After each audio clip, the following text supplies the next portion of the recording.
Ladies and gentlemen, we're going to talk Wonder Woman. But before we do, I always share a piece of scripture. And today it's going to be really hard for some people. But I got to go through it. So here we go. Mark chapter 10 says, "And the Pharisees came to Jesus and asked him, 'Is it lawful for a man to put away his wife?' testing him. And he answered and said, 'What did Moses command you?' They said, 'Moses suffered to write a bill of divorcement and put her away.' And Jesus answered and said to them, 'For the hardness of your heart he wrote to you this precept. But from the beginning of the creation, God made them male and female. For this cause shall a man leave his father and mother, and cleave to his wife, and they both shall be one flesh. They are no more two, but one flesh. So what God puts together, no man can separate.' In the house his disciples asked him again the same matter, and he said to them, 'Who shall put away his wife and marry another, committed adultery against her. And if a woman shall put away her husband and marry another, she too commits adultery.'" This scripture is so offensive to so many people. And you're wondering, why on earth is this guy dropping this scripture on a Wonder Woman video? It's because this is what the Lord wants me to speak to you guys about today. It's just what it is. I can't avoid it. I said, "Oh Lord, this is a touchy subject. I have to come back to it, because this is just what it is." Now you guys gonna say, what are you talking about? You make choices how you want to govern your life. Well, yeah. But if you make a choice to follow the Lord and what he tells you to do, and you hear him talking to you, you got a choice to make again. Whether you want to follow him and what he tells you to do, or you want to follow yourself and do what you think you should do. Either way, you made a choice to follow him before. See, because we make a series of choices, sometimes we ain't got much of a choice. If I say, "Lord, I want you to control my life." Now, whether you believe the Lord is fictitious or not is not the point. And then you hear him speaking to you, not necessarily in words, but he's giving you this urge. No, you gotta go back to this. Nope, you got to go back to this. It's not really in words. It's not, but you know what it is. You know what it is, and you know you can't avoid it. So, yeah, I had to drop this down on you guys, and I got to actually elaborate on it now. So, it's a touchy subject because I'm not married, you know what I'm saying? But I'm going to go through it. We're going to go through it. We're going to go through the fire. In Wonder Woman, all right? Let's go through the fire. Here we go. So, if you go and you read in the Bible, you will read a story about a king, a Jewish king. His name was Herod. And Herod had a wife. Her name was Bernice. But Bernice actually had a husband. His name was Philip. And Herod, well, Herod's just a title really. Philip was a Herod himself. But Herod, he took his brother's wife and married her. Now, you got to understand, Philip was married to Bernice. Bernice divorced Philip for whatever reason, and Herod came in and he married Bernice. But see, divorce, this is a tough topic to talk about because I know some people are going to be like really offended by it. But divorce is not putting away someone and that's it. And you can just go with whoever you want. Divorce is a separation. It's a separation of two people. It's a breather. It's like, oh man, I can't handle you right now, so I'm just going to take a break. And maybe I'll come back to you, maybe I won't, but I'm taking a break. You know, that's what divorcement is. But see, like the scripture just said, when you marry, you now one. You're now one. They say you are one flesh. And if you take, say for instance, something that's one flesh, and you try to make it into two, you gotta rip that thing. And if you have to rip that thing, I'm telling you now, you're gonna do a lot of damage to both parts that are being ripped apart that make that one thing. Think of if I was to just rip my shoulder out my socket and just rip it off of my hand, just rip it off of my arm. Think of it as you get your lip stuck in a door or something and you try to pull your lip out the way. Think how that feels, how painful that feels. You see, divorce is painful. Marriage sometimes is painful. But when you go and you divorce and then you marry somebody else, you just take the pain up another level. You just don't realize it yet. Some people are good at ending relationships and starting new ones, but there always are complications. Now, here's the good news.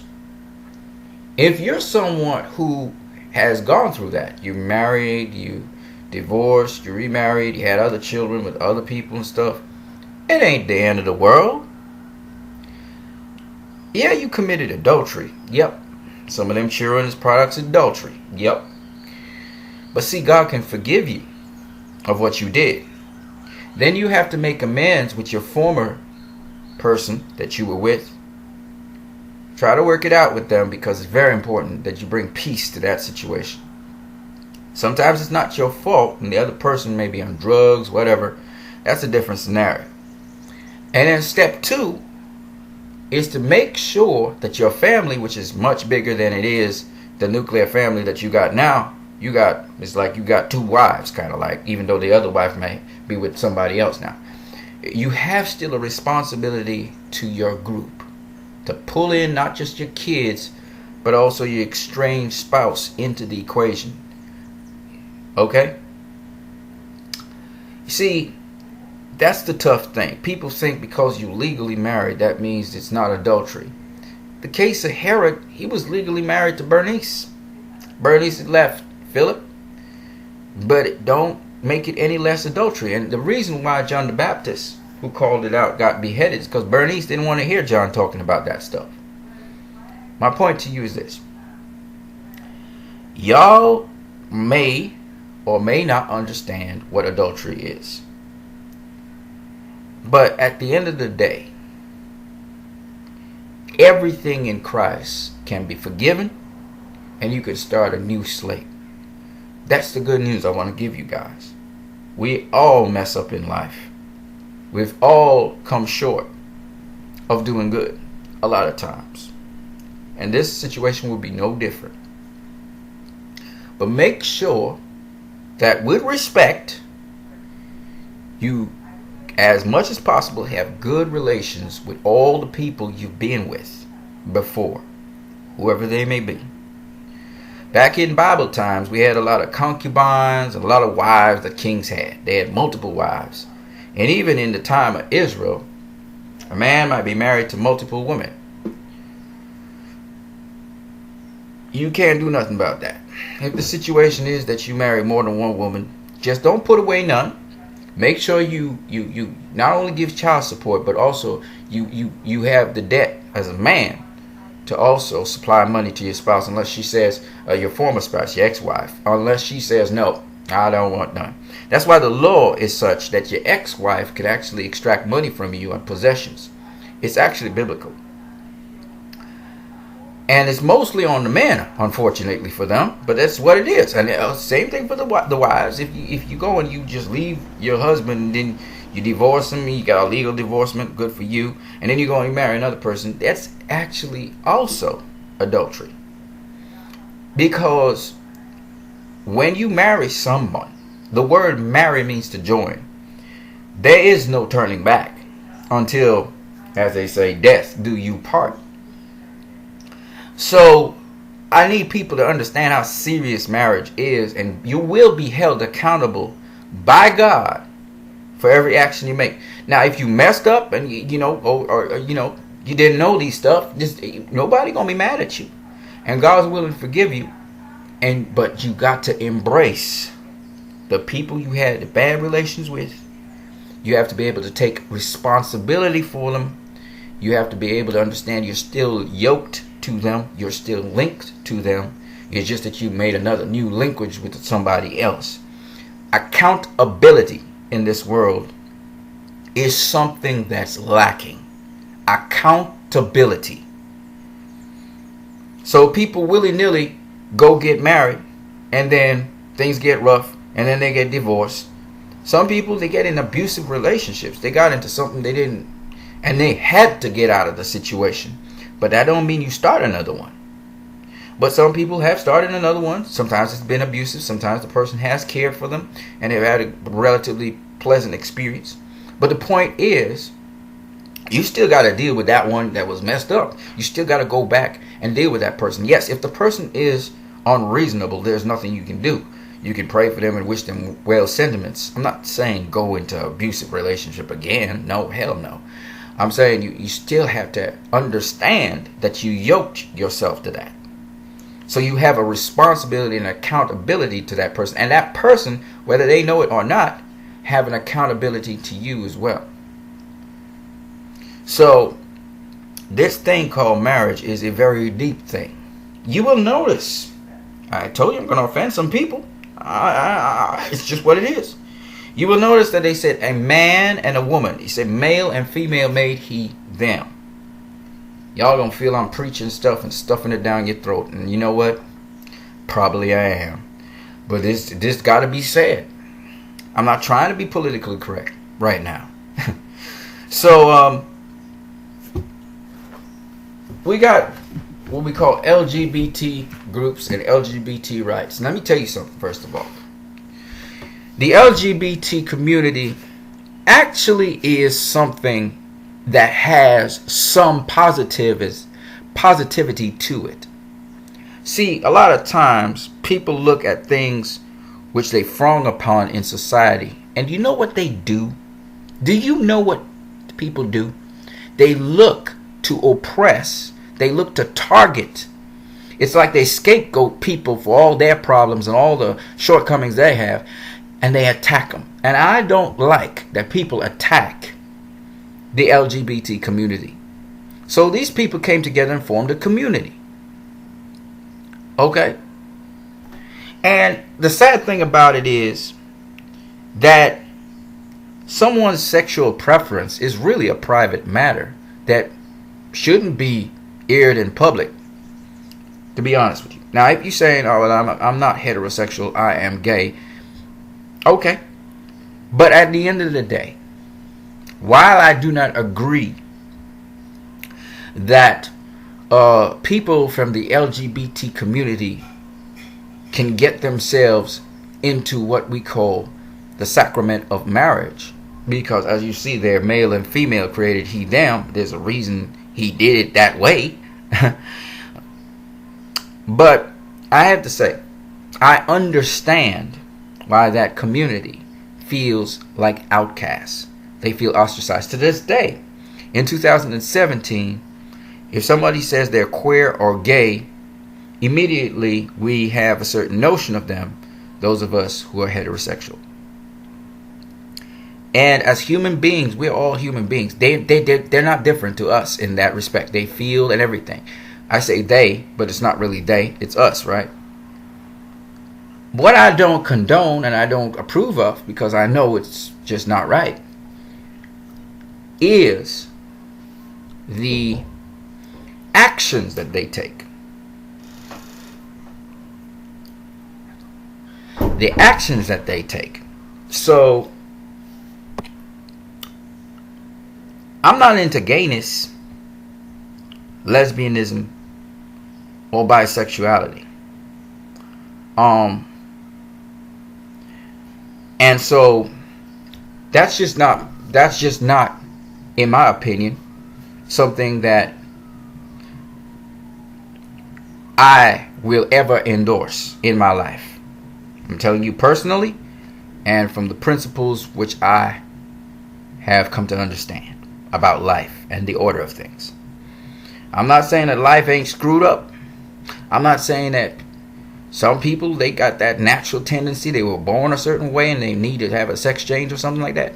I'm not saying, there are people born all kinds of ways. So I'm not saying that who you are as a person, I reject. No. If that's the way you are wired, that's the way you're wired. You got to be you. What I object to is, like I said before, I'm not into, you see the below the belt stuff? And I'm talking about that issue today in this video, and I'm going to go all the way to the end. If you don't like this video, don't watch it. I'm not into homosexuality and bisexuality and animal relations with animals or children. Okay? There's a reason society frowns on this. It came from biblical rooting. It came from civilizations before us, which were actually greater than our civilization. It was passed down. Okay? I did my homework on this. So, I can't condone it. I can't endorse it. I can't say, oh, two people are showing love to one another, because that ain't love. And you might say, well, how can you say that? If you were born a woman trapped in a man's body, and you can't get the means to have a sex transplant at the point in time, I feel for you. And in that respect, I ain't mad at you. Right? You are attracted to men, but you're really a woman. That is totally different to someone, and there are a lot of them, who have been cultured. They have been, as children, brought into this way of living. And there are other people who have chosen this way of living, and there are quite a lot. I know because in my country, it happens. Okay? People get initiated into that way of living. So it's not just someone born that way. And believe you me, the people who are born that way, generally speaking, are not in the majority. But there are a lot of them that are born that way. And I feel for them, and they need to understand what they're comfortable in their skin as and move to suit. It just so happens life's like that. If you're born that way, what can we do? There's nothing we can do about that, right? In time, you will know who you need to be, and then you will be able to adjust accordingly. So I'm not talking about those people. Okay? So I'm glad there's an LGBT community for that. I think that LGBT people, however, need to understand that marriage is not a joke. And even the people who are not LGBT, they're heterosexual, need to understand that marriage is not a joke. Alright? There's something called common law marriage. That is, the law hasn't endorsed you as husband and wife, but you still are because you already joined. And I think people take this thing, marriage, for granted. Marriage is the spark. It's the beginning of a family. It's family building. And what builds society but families? What sets the tone for society but families? And a woman is a woman is a woman. She ain't no man. Don't try to mix it up now. And a man is a man is a man. He's not a woman. There's a reason why that is so. Women bring to the table something special and different, which is why we're even talking and celebrating Wonder Woman right now. Men bring something totally different than women to the table. It's almost like two different worlds, to be honest with you, that collide to create this new world, a child. Not just a child, but a family. And then all of a sudden, your life is changed, your paradigms are changed, and you're living for your children. Their lives are more important than your very own. You're willing to lay down your life for your child. Now, I'm not saying that the people in the LGBT community don't want to be a part of a family and so on. What the problem with this is this. The problem with this is when you try to artificially create something, you only create more problems. Shout out to my LGBT brothers and sisters. I think you are just like me. You are human. You deserve respect. You do not deserve to be ostracized. But there are certain things, my good brothers and sisters, that are not manufactured. They are not artificial. They are things which, by the order of life, happen. You will never get a child through union between two people who are of the same gender. It just does not happen. You can tweak it, you can do all kinds of artificial things. At the end of the day, you will never get it. But you can have a child between two different worlds, between a man and a woman, if she's not and he's not sterile.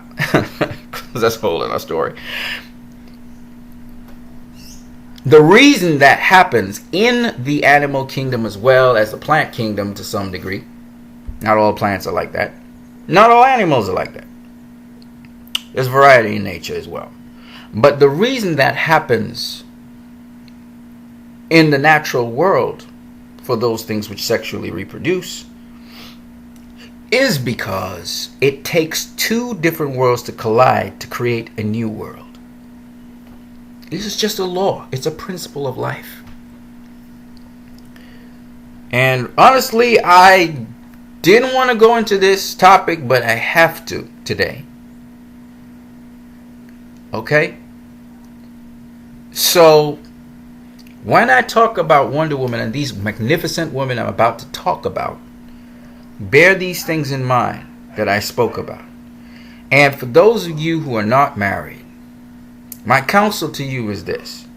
Do not just look at the impressive nature of a person, things that attract you to them, things that you want to have as your own, in your own character, in your own life. Also look at them as people who are like you with flaws. Do not take your expectations so highly of a person and your first impressions of them that you think they are only and solely that. I think a lot of times we as people don't go into marriages thinking that it's a challenge, that it's something that must be considered, and the best plans in the world don't mean squat when you get into it. You're going to have to be flexible, adapt, and move with your spouse. It's two different people from two similar but different backgrounds that come together to get married. It's just what it is. And some of the things which you were ignoring when you saw that person because you were attracted to them are some of the very things that become the major problems in marriage relationships. So do understand it's not going to be easy and smooth sailing. There's just no way that's happening. No way. For those people who have gone through it and been battle tested, some have given up, some have left and didn't even bother about marriage no more. Some of them have they have moved on and said, you know what, I can't deal with you, I gotta move on, and they moved on. All right, and they went with someone else.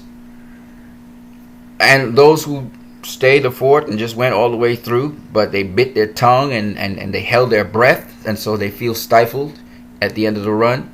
And for those other people who were able to navigate it through and be themselves still, but yet understand compromise and doing the dance with the other person. Sometimes the dance of death, sometimes you got to do this dance for these kids. You got to dance around certain things, or deal with, not dance around, but dealing with issues in a certain way, in a sensible, wise way, so you grew as a person. For all these people, understand, this journey has not been done only by you. You're not the sole person in this world who's gotten married. There's tons of people who've gotten married, tons of people who've gone through these experiences, tons of people who've gone through a partner just like you and had to deal with them. So don't think you're alone. While you don't tell everybody your business, do understand there's lots and lots and lots of help out there, good help and bad, so you're going to have to sift through that, to help you move forward with your marriage. Because there's actually been people who've been married before, and I would suggest strongly that you associate yourself with someone who's been married or is married and is having a relatively good run in their marriage. It's good to have someone there so that you can see and navigate, and they can give you tips. Your marriage is not going to be exactly like anybody else's marriage. So you have to learn how to be confidential with your spouse on issues and talk to the right people about those issues. These are things that people don't talk about. They think marriage is, I as a single person, I look at it with trepidation, and I should. Because if you're not ready for that thing, it will take you out. And you will say, oh, it was my spouse. No, it wasn't your spouse. You will focus on your spouse. You weren't watching yourself. It ain't all about, and the most obvious thing in life is, the most obvious things in life usually are the misdirection. The things that you think is blatant and obvious, you never see yourself in the equation. So you're distracted. It's total misdirection. Alright, y'all, I gave you way too much information, but I'm cool. This video will go up. Let's talk Wonder Woman. So, beautiful shield here. The Wonder Woman shield. You can see the bird spreading its wings. This is literally how a bird's bone structure is. Okay, so it's spreading its wings here. Beautiful, beautiful, beautiful. This symbol symbolizes everything that Wonder Woman stands for. I do not know who designed this symbol, but it's an excellent symbol, and it's excellent work. You can see the wings right here. All of this is the wings. As the bird goes to spread its wings, you can see the bird's head here. And if you notice, if you guys go and look at Egyptian hieroglyphics or Egyptian, I don't know if it's cuneiform. I don't know. No, it's not cuneiform. Egyptian writing anyway. You're going to see the hawk. And the hawk actually has a head looking like this. Okay. So this to me is the hawk, or the phoenix. I like to call it the phoenix because I like to think of a bird rising out of the ashes. Also in the corner you see that little light coming there. That's like the dawn. And the bird is spreading its wings as the light from the sun comes out. I can say so much about this stuff. But this reminds me of a hawk. An eagle, yes, eagles have this color as well. This ain't no bald eagle, I can tell you that right now. But nonetheless, you can use it as a symbol of the bald eagle if you want. But this reminds me of a hawk, particularly a hawk. In the Bible they talk about the dove coming down on Jesus' head. It was actually a hawk, y'all. It was a hawk. That's a whole other story for another day. We will talk about that some other time. So here's the symbol again. Beautiful symbol. Look at this thing, man. My goodness. When it comes to getting your attention, Beautiful colors, rich. I love the film on which it's done. It's not digital, so you get a certain kind of feel.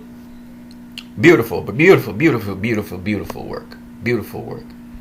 I hope this story of Wonder Woman really gets you guys enjoying it a lot, because I believe Patty Jenkins is going to say something really nice. She's going to reflect something of ourselves, and she's going to say something. But I am here to talk about the Amazons. That's what I'm here to talk about. The Amazons. The Amazons depicted in Wonder Woman, they are not a joke. Look at this Amazon here fighting against this Grecian. Alright? Now mostly the Amazons are known in Greek lore. And if you look at this woman here, she blocks that sword with the shield. She's going to stab him up the center here. Underneath this guard here. She's going to stab him. You know. Look at this other Amazon in the background here. She about to cut off this guy's neck. She just busted his helmet too. Crazy stuff right there.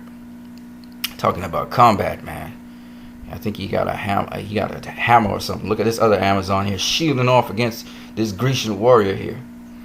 You know what I'm saying? This is like another Amazon here. Oh yeah, this is an Amazon here. She about to slice this guy's head off with a battle axe, and he got the sword right there. But I don't think he gonna make it. She gonna chop his head off. You know what I'm saying? Like another Amazon here on a horse. Right now, I think it was Rucker who talked about how the Greeks feared the Amazons. They were a mighty army, and sometimes they were hired to take out other people. Oh my goodness, this guy, he held the Amazon by her head. He gonna chop her head off. Oh my gosh. But this is intense, and this is actually a part of Greek history. You can see an Amazon lying there dead next to a soldier. And to me, what I saw from the trailers tells me that you're going to see something epic like that. You know, a lot of times when we see women in film, they have to put on a toughness. They have to put on a toughness. You know what I'm saying? Look at these women. This this is not putting on toughness. You know what I'm saying? They are tough. Okay, they are tough. And some of these women are actually women who actually play in contact sports. We have some MMA women in here. We also have some boxing women in here. And then we have athletes. We have fitness people in here. We also have swimmers in here. We have all kinds of women from all kinds of backgrounds, physical athletes in this video. So this is not fake. What you're seeing with Robin Wright coming in with these women and stuff, this ain't fake. You're going to feel it. You're going to feel the presence of true powerful women. I mean, let me look, man. You know the video game with the Amazon warriors here, Diana and the Amazon warriors? That was great, right? We saw Diana look really, badass and stuff. Well, look, man. This is the real deal. Look at this. This is real. This is real time. I say that the Amazon warriors I saw in this movie, and there's a lot of footage of them other places, but I'm not going to show that footage. Dude, they look real. They look legit. This look like real stuff. You know what I'm saying? This ain't put on. In fact, to me, this warrior right here in action, she looked better than what I've seen in video games. She looks fierce. Like, I actually get a trickle of fear in me when I see this picture. This is not no put on performance. This is not acting tough. This is not acting strong. They literally are tough, and they literally are strong in this movie. Okay? The kind of training that they went through for this was like military training. You hear them, they did martial arts and all of that stuff. This action scene with these Amazons and horses fighting these soldiers reminds me of this scene here. I mean, it is intense. It is an intense scene. Okay? I mean, the thing looks real intense. And even this scene, while it is insanely intense itself, and look at this. Look at this. This woman's going to run this guy through in the back, while this one is about to chop off his head. I mean, that is real. That's freaking intense. That's not, this scene is freaking intense. I can't wait to see this scene played completely out on Paradise Island. It's gonna be intense. Okay, you can see that here already. In Amazon has dropped to the ground. Right, she dropped to the ground. You can see the soldier. He probably got knocked down to the ground. I don't know if an arrow hit him or what. This gonna be intense, y'all. This is the first action scene you're gonna see of live action where these women are not, you know, they like to talk about girl power. This stuff ain't girl power. This is woman power. You know what I'm saying? This a whole other level of power. You know what I'm saying? Y'all gonna see what I'm talking about. This is different. This is different. This is on a whole other level. I'm telling you. First time we're gonna see this in the movie. And I'm telling you, it's going to impress men. It's going to impress little boys. It's going to impress little girls. It's going to impress women. You're going to see some serious stuff now. Okay? So you saw them riding the horses there. Look at this, man. This is just so intense. Like them, they could take on any military army. Like the feeling you get when you see this is they would take on and conquer any nation at this point in time. And literally there was a group of a community of women warriors. They were bred. You got to understand, the feeling you are feeling right now is because these women look like they have been fighting. They've been bred warriors their entire lives. This is an island of warriors. You have to understand the difference between, sometimes Hollywood give you a clip or whatever of a woman and she grit her teeth. Even Xena Warrior Princess, Xena Warrior Princess was great, but she had to grit her teeth and stuff. I know it's a television series. And now everything was believable, right? This is going to be 100% believable. Like if you were having to face these women, you would be quaking in fear, okay? Because you feel that they have been warriors for thousands of years, according to the mythos. You know what I'm saying? These women have seen stuff go down. They have been in wars. They have been battle tested. You got to understand, they're not trying to be tough. They are tough. You know what I'm saying? They've seen it all. You know what I'm saying? All right. So I'm just saying, when you're talking about, there's a difference between women trying to be powerful and women who are powerful. You feel it. You literally feel the difference. You know what I'm saying? All right. So even the animated series, Wonder Woman 2009, even the Doomsday series with Wonder Woman, and while they moved nice and everything, the animated series can't come close to touching these women that we're looking at. Now, by the way, these two women, obviously this woman is a fitness model. All right. Those of you who know her, just tell me what her name is, because now look how big this woman is. Now, of course, this is rubbing right in the middle here. She looks puny. I mean, she looks so small compared to these women, right? And she's fit. You know what I'm saying? Look at this woman. She obviously 6'1", 6'2". Another CrossFit. These are CrossFit women. And believe you me, man, you've seen the look at the. You could easily see these women as warriors in a movie, right? As warriors in a movie, and they fit, so they can move, they can do whatever it needs, stunts, everything. You know what I'm saying? And that's the difference. This translates to the screen. All right, this translates to the screen. Look at these little puny little Amazons compared to these beasts, man. I'm not saying they're beasts. I know they're women, but I mean just the physicality of them, right? Look, man. Striations on the abs. Yo. This is a whole other level. You talking about people who the athletes that move in triathlons. They do marathons. Decathlon, sprinting, hurdling. We talking about people who do boxing, combat, MMA. These are the people you were actually watching. Some real live gladiator warriors that literally they bleed and stuff, they get busted up and stuff, were in this movie. That's the level we're talking about here. So the video game, Wonder Woman video game, you can't feel that, and then the resolution is not that great.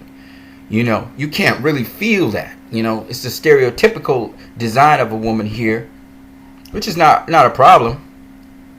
But it's just that when you look at the real thing, look at this woman. She look imposing, man. She looks imposing on that horse. You know what I'm saying? Huge too, big and strong, powerful. You don't see the presence of these kinds of women. You used to see back in the 90s and 80s when they were villains. That's the most you'd see. But in terms of presence, man, this is impressive. This is impressive. So I just wanted to come from Sci-Fi Now, and Sci-Fi Now had a comment that they made about the Wonder Woman posters from IMAX.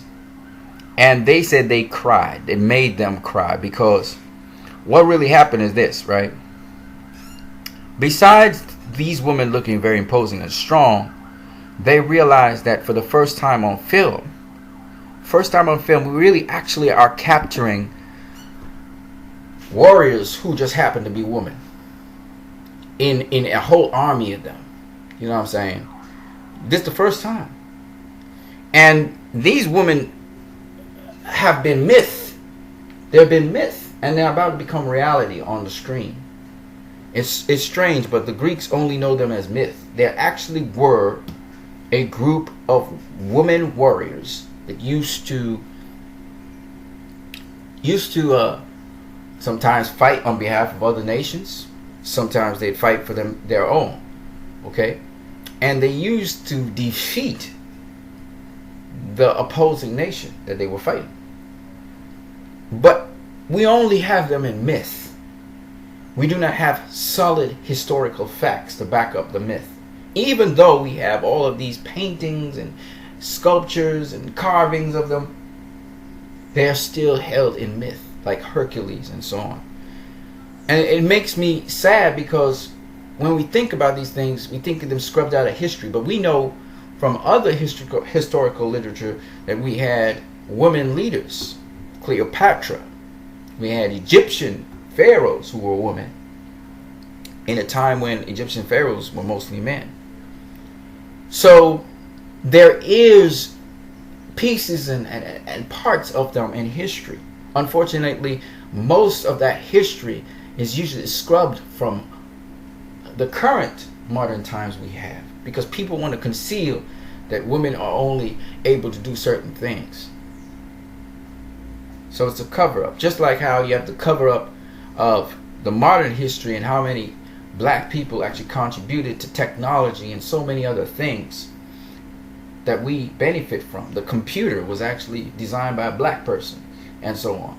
So it's just amazing how certain groups of people try to cover up history. But now, on the big screen, and Zack Snyder's a big fan of seeing, obviously from Sucker Punch, we see this, a woman moving from positions of weakness to positions of strength. If you think about Zack Snyder's characters, 300, Rise of the Empire, again, the rising of Queen, I forgot her name, of the Spartans, to avenge her husband. Again, strong woman, right? And not just strong woman in terms of strong physically, but strong mentally, strong with a presence. And this is what we're getting here in Wonder Woman. Wonder Woman is the ideal story to tell this from, because in a world where you have this island of just women there, it gives you that perspective that Diana, she wants to know more about, she wants a balance, sort of like. She's not just content to be in a world with just women. And so that's where Wonder Woman's going to take this thing to a whole other level. And she's absolutely the ideal idea and ideal icon to really represent feminism in its true state, in its pure form. Not woman domination, because she came from a place where women dominated. Her world was where she knew of powerful, strong women who dominated.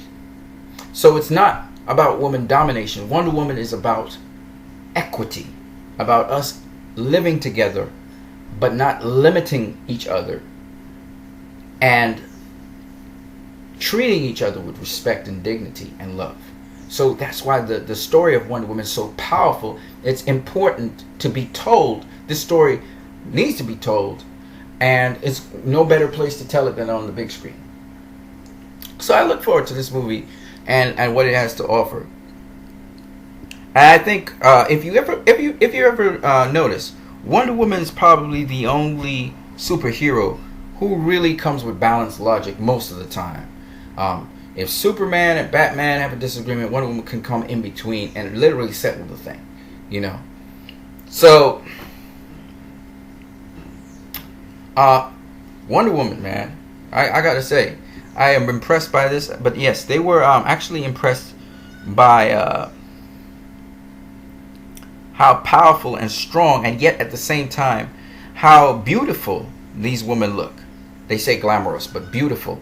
There's beauty in this strength here. This is not something that's unattractive. It's actually attractive. It draws us to it.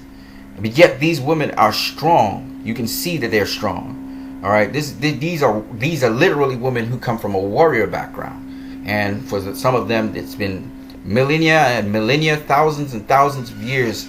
They have been training and they've been fighting like this. So this is just so impressive. This is so impressive, and the gold background also is just so. So, I mean, and up to the queen. The queen can fight. So it's not just a nation where you have a leader who, you know, has no military background whatsoever, like Donald Trump right now in the United States of America, or Barack Obama, or several other presidents who don't really have a military presence. They don't have anything. No, the leader of this group of Amazons is a military person, but she has delegated her powers to her sister, who is second in command. She's the general of the armies. But don't get it twisted. Queen Hippolyta, she is mighty. She can fight. Okay? And Diana knows this. Okay? And again, all of these women warriors, all of these warriors have a long history in fighting. Okay? A long battle history. So this is why when you look at Hippolyta, where she holds her sword, you get that feeling that this is an ancient leader who basically has seen it all. You know what I'm saying? So I love it. I love these pictures. I really do. And I look forward to actually watching this movie. I hope you guys actually benefited from my little coverage here. And I know you guys have a great one.